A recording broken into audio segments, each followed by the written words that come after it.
महाविकास आघाडीच्या उत्तर मध्य मुंबईच्या लोकप्रिय उमेदवार व प्राध्यापक वर्षाताई गायकवाड आपल्याला भेटण्यासाठी आलेले आहेत, आपले आशीर्वाद घेण्यासाठी आलेले आहेत। येणाऱ्या 20 तारखेला त्यांच्या पंजा आणि सरी समोरचं बटन दाबून त्यांना प्रचंड मताने विजयी करायचे।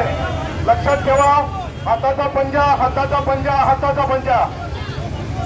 वर्षाताई या आपल्या स्थानिक उमेदवार आहेत, त्यांचं स्वतःचं राहतं घर पूर्वेला आहे। गेली 4 टर्म त्यांनी धारावीमध्ये आमदार म्हणून काम केलेलं आहे। त्याचबरोबर महिला व बालविकास कल्याण मंत्री आणि शालेय शिक्षण मंत्री म्हणून त्यांची कामगिरी दमदार राहिलेली आहे। आज असं आपल्याला